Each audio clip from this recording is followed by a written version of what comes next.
Como les decíamos antes de la pausa comercial, tenemos hoy con nosotros a dos jóvenes que nos hablarán sobre mitos relacionados a las llamadas tres causales.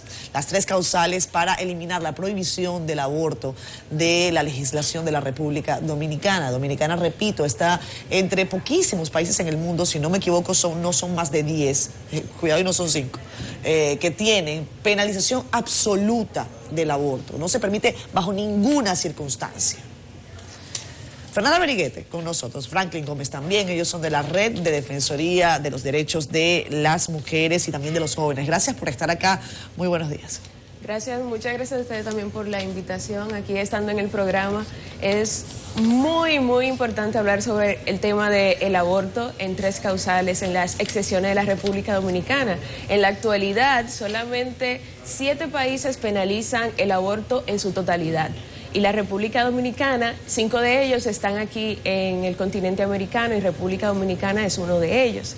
Lo interesante de hablar sobre el aborto y sobre todo las tres causales es el debate democrático que las personas pueden tener en torno a la decisión que una mujer debe de tener sobre su cuerpo de manera legal. Y con esta campaña que se llama Cambiemos el Cuento, estamos pretendiendo desmitificar ciertos cuentos que nos dicen desde la niñez, desde nuestros grupos, nuestro entorno, relacionado al aborto y sus tres causales. Una campaña es ustedes. ¿Tú tienes algún material ahí de la campaña? Sí. Cambiemos el Cuento se llama. Cambiemos el cuento. El nombre de la campaña es básicamente sobre esos imaginarios. Cuando hablamos de imaginarios, ¿no? Son esas ideas que nos dicen desde pequeños y pequeñas y lo aplicamos, ¿no?, al tema del aborto, todos estos mitos que hay alrededor del aborto en tres causales. Acá se explica en qué consiste cada una de las causales y desmitificamos esas ideas que se implantan. ¿Cómo lo hacen? Cuéntenos, por ejemplo, cuáles son los principales mitos relacionados a las tres causales. Bueno, lo estamos haciendo desde una manera muy joven. Es un cuadernillo dedicado a las personas jóvenes que lo pueden encontrar en nuestras redes sociales, Red MIJ. En Instagram estará el link para que lo lleve al Observatorio de Vigilante. Ahí tenemos este cuadernillo, empezamos a hablar sobre esos mitos sociales. Uno de ellos es, por ejemplo, si despenalizan el aborto, ahora todas las mujeres van a decir que la han violado. Eso es una de las excepciones de la causal en caso de que una mujer, niña o adolescente haya sido violada y producto a eso haya quedado embarazada. Tenemos que entender una cosa, la violación es un proceso muy traumático, tanto para una mujer, para una niña y una joven. También identificar una violación es un procedimiento de investigación muy importante, lo que implicaría la reducción de estos mitos es que para demostrar una violación tiene que haber un personal médico, también tiene que haber un personal de seguridad que acompañe a la víctima y no la revictimice. En ese sentido, podemos decir que obviamente este mito, más que todo, es un mito para retroceder la idea del acceso a derecho que tienen las mujeres. Y yo creo también muy importante reconocer este mito que elimina la cantidad de acceso a que las mujeres en materia de salud tienen en políticas públicas, porque inmediatamente pueda resultar que el aborto esté reducido en las tres causales, pueden haber estadísticas reales que pueden aumentar las políticas públicas en materia de salud, que va a ser obviamente en consecuencia favorable para las mujeres, las niñas, las adolescentes y, por qué no, toda su familia. Otro mito importante es, por ejemplo, que con la causal sobre el malformación se va a abortar a las personas que vayan a vivir con discapacidad. Un mito que me parece incluso cruel, porque bueno, yo por ejemplo que tengo una hermana que vive con discapacidad, sé perfectamente que una discapacidad no es algo que te impida vivir. Una incapacidad no impide que te desarrolles, todo lo contrario. O sea, debemos crear una sociedad en donde sea cada vez más haya cada vez más inclusión. Y la causal de malformación implica que no haya vida fuera del vientre. No tiene nada que ver con una discapacidad, no tiene nada que ver con síndrome de Down, con discapacidad intelectual o motora, ni con ningún tipo de condición que vaya que no implique, ¿verdad?, que el feto pueda vivir fuera del vientre. Me gusta lo de desmitificar. Cuando la vida de la madre está en peligro, ¿a quién salvar? Ahí hay un debate. ¿Cómo ustedes enfocan esa causal? Sí, eso es muy interesante porque en el tema de que si la madre corre peligro o si salvar la vida, estamos proponiendo las 3 causales como una opción, como varias opciones y sobre todo a ponderar el derecho que la mujer tiene a decidir. Tenemos que entender que es el procedimiento médico y el apoyo de varios especialistas médicos que van a determinar si la vida de la mujer está corriendo riesgo, darle la mejor asesoría para que ella pueda decidir si mantener su embarazo y asumir esos riesgos de salud que ella pudiera tener, o si también ella tiene un plan de vida que ella dice, bueno, yo puedo sanarme, recuperarme y poder tener un bebé en otra ocasión, pero en esta ocasión yo elijo mi vida. Más que todo es como tener esa opción a decidir, que en la actualidad las mujeres, las niñas y adolescentes no pueden decidir ante una situación compleja como son las 3 causales, esas excepciones en torno al aborto. Yo sé que esta pregunta va a surgir quizás en algunas personas de la audiencia. Ustedes han elaborado este cuadernillo, pertenecen a una red y hay quien dice, bueno, ¿qué hay detrás de todo este movimiento? ¿Quiénes lo integran? ¿Cómo se financian? ¿Cómo lo están haciendo?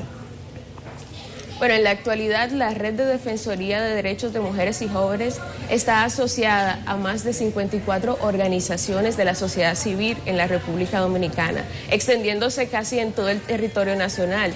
Muchas de estas actividades son de manera voluntaria, también entendemos que es de sumamente importancia que se integre la sociedad civil a un tema de derechos más que todo. Y si esto puede más allá implicar un desarrollo al derecho de todos y todas por igual. Yo me he pronunciado y he escrito a favor de las causales por 2 razones básicas. Por un problema de la ciencia médica, eso está determinado, y otro por lo que nos dice la realidad. Entonces, es un asunto con profundas connotaciones sociales, lo de la interrupción del embarazo. Precisamente me gustó el manifiesto que se emitió con motivo del primer mes del campamento, y entre los factores que están incidiendo en esta discusión, que a veces se obvian por creencia o por malquerencias, está el primer país con mayor tasa de embarazo infantil y adolescente del continente, el tercer país con mayor tasa de mortalidad materna y el quinto país con mayor tasa de feminicidio. Todo eso está relacionado con el tema. ¿Qué ustedes pueden decirnos de las profundas implicaciones sociales que tiene esta discusión? Estamos hablando del matrimonio infantil, el embarazo de adolescentes, la muerte materna, todo ese tipo de cuestiones que parece que estamos cerrando los ojos o le estamos dando la espalda. Totalmente. Bueno, son justamente cuestiones que afectan a las mujeres. Entonces, si tú tienes a mujeres obligándolas a parir y poniendo en riesgo su vida, tú estás agravando su situación.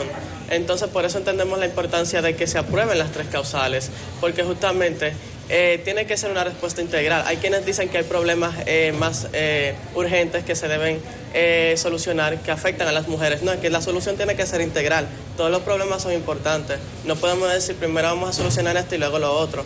Por ejemplo, se está hablando ahora de educación sexual, pero nosotros venimos hablando de educación sexual desde hace muchos años también.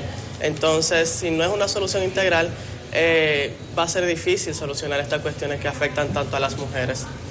Qué bueno que vienen y que tienen en sus poloshirts este hashtag, las causales van. Lo vamos a ver en pantalla, porque yo pienso que es una lucha extensa, es una lucha que va a continuar y que, bueno, mientras más voces se sumen a tratar de socializar esta idea y a tratar de desmitificar lo que estamos considerando, pues tendremos más claridad al respecto y sobre todo podremos tomar decisiones más claras. ¿Qué falta para esta campaña? ¿Cuáles son los pasos que ustedes van a dar a continuación? ¿Cuántos cuadernillos tienen? ¿Dónde los van a llevar? ¿Cómo los van a distribuir? En la actualidad tenemos, como había dicho al principio, en nuestras redes sociales está de manera virtual. Okay. Y puede ser descargada en Instagram, que dice Red MIJ, ahí está el link donde lo va a llevar directamente a este observatorio. El observatorio, más que todo, es ese enlace donde podemos hablar sobre la campaña, donde también podemos llevarla a la sociedad civil de manera digital. Sin embargo, también de manera impresa le estamos facilitando en el campamento de las Tres Causales frente al Palacio. Está ahí el documento y lo interesante también es que tiene un código QR que puede ser descargado, inmediatamente lo tienen impreso. Ya hemos estado visitando diferentes medios de comunicación porque es importante que esta voz corra a muchas personas, sobre todo a las mujeres, a los jóvenes, al personal médico, al personal gubernamental, que también tiene su posicionamiento ante estas tres causales. Sobre todo entender que las tres causales más que todo viene a proteger y a garantizar más derechos en materia de salud, tanto para las mujeres, para las jóvenes, para las niñas, además de derecho en términos de cómo decidir a tener opciones y ver, como no somos un país democrático, ¿por qué no también democratizar la salud desde un proceso protocolar extenso, inclusivo, integral, que por supuesto tiene que ser aplicado desde el personal médico y la legislación nacional? Bueno, es importante ver a personas jóvenes involucradas en este tipo de causa. El grupo de ustedes es Red de Defensoría de los Derechos Humanos de las Mujeres y de los Jóvenes. Por definición, no solamente ustedes están inclinados a este tipo de lucha de la interrupción del embarazo, ustedes tienen muchas otras actividades. Háblenos de la red que ustedes encabezan. Sí. Bueno, la red es una agrupación de varias organizaciones, pero también personas independientes. Realizamos varias actividades enfocadas específicamente en derechos sexuales y derechos reproductivos de mujeres y jóvenes. No solamente tratamos las tres causales, también otras cuestiones como acceso a métodos anticonceptivos, educación sexual, todo lo que tenga que ver con todo el tema de educación sexual y reproductiva, enfocado en mujeres y jóvenes. Por eso estamos involucrados tanto en esta lucha de las tres causales, porque entendemos que es parte de los derechos sexuales de las mujeres. De más está preguntarle que ustedes están a favor de la educación sexual en las escuelas. Educación sexual integral. Sí. Integral en las escuelas, ¿verdad? En las escuelas, sí, y claro, en el hogar, en todas partes, porque sobre todo, como tratamos temas de derechos sexuales y reproductivos, también estamos haciendo una veeduría social en torno al protocolo de atención a jóvenes, adolescentes, en el acceso a anticonceptivo, porque es muy interesante que en la actualidad tenemos un protocolo nacional de acceso a métodos anticonceptivos y en ciertos centros de salud se desconoce este protocolo y es un protocolo que está garantizando los derechos de los jóvenes, de los adolescentes a acceder al método anticonceptivo gratuito y adecuado según sus necesidades o también las decisiones. Hay dos mitos que a mí me gustaría compartir con ustedes para que desmitifiquemos de alguna manera esto según el estudio y los análisis que ustedes han podido hacer. Uno de ellos, que se está buscando una suerte de control de natalidad con el tema de la despenalización del aborto, y hay otro mito relacionado precisamente a lo que comentabas, ¿no? Que en casos de, por ejemplo, de violación o incesto siempre está la pastilla del día siguiente, o sea, la píldora del día después. ¿Qué pueden decirnos al respecto? Sí.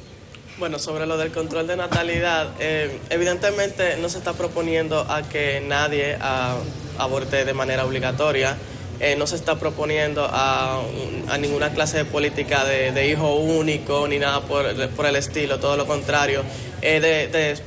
Despenalizar las tres causales implica que las mujeres tengan más libertad, incluso de si su vida está en riesgo, poder decidir sobre su cuerpo.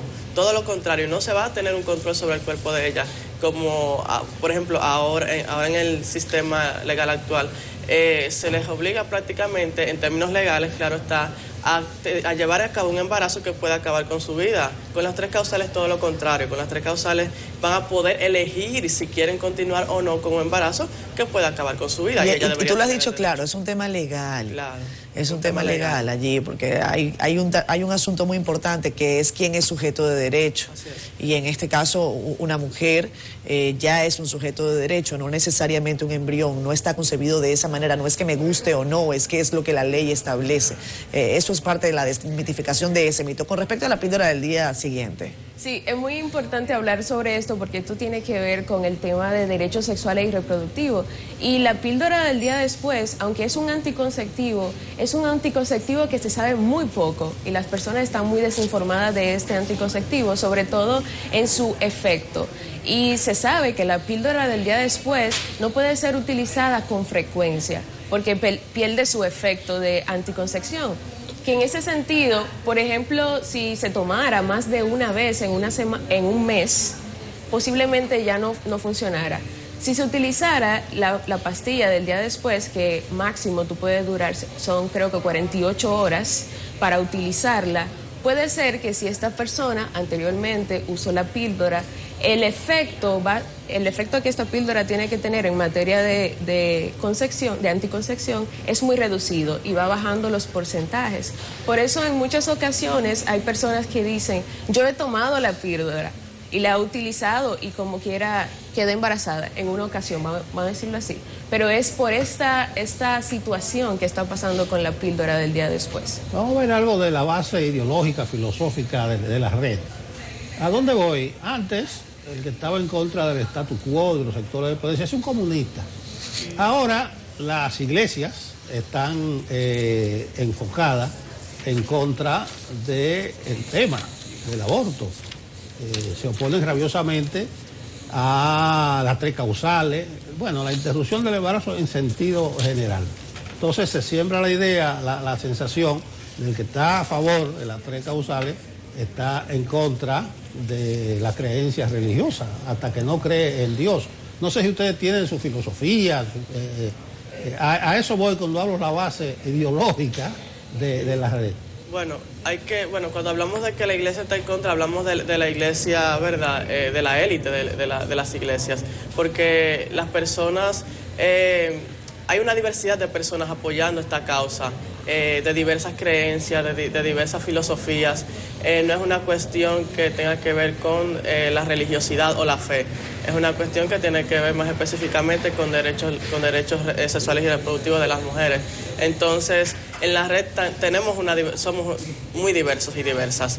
Hay personas de distintas religiones, hay personas que son católicas, personas que son evangélicas, personas que no comulgan a ninguna iglesia o a una religión, pero sí nos lleva a un objetivo en común, que es la garantía de derechos, específicamente derechos sexuales y reproductivos de las mujeres y jóvenes. Entonces, como tal, en cuestiones de fe, cuestiones de religiosidad, incluso impulsamos la diversidad y el respeto a tener esta libertad de culto, y específicamente entendemos que quienes están en contra es la élite de las iglesias, porque muchas de las personas que comulgan a las iglesias también están de acuerdo con las 3 causales. Escúchame, Franklin, tenemos que convenir que este es un pueblo mayoritariamente religioso y católico, inmensamente. O sea, hay que convenir, porque tal vez con todas las élites podía confundirse, que ese es un asunto del episcopado o de los obispos. Hay mucha creencia también en gente del pueblo, tal vez por ignorancia. Quiero hacer la salvedad por eso. Sí, en ese tema tenemos que entender que la religión es algo individual también. Al igual que los derechos también se aplican de manera individuales y colectivos. Así como una persona tiene el derecho a elegir su religión, tampoco la religión puede imponerle cuáles son sus derechos civiles. Porque en ese aspecto la religión no tiene ningún marco jurídico en el tema de decisión.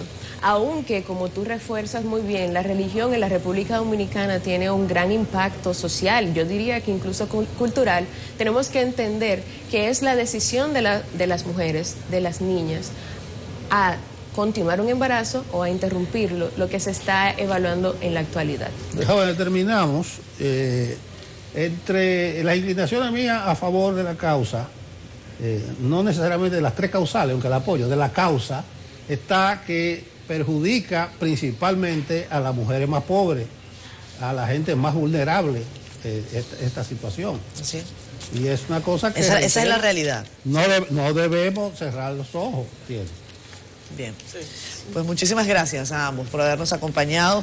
Esperemos que continúen adelante y déjennos las bandas, Sí, por que supuesto. nos la ponemos. Bueno, ahora yo les recomendaba. Yo tengo la mía, pero. Yo les recomendaba aquí a Natalia y a la persona que la acompañaba que vayan, dejen el campamento ahí y váyanse para el Congreso. Que allá que se está batiendo el cobre. Pues continuamos con más de Despierta con CN. Gracias, chicos.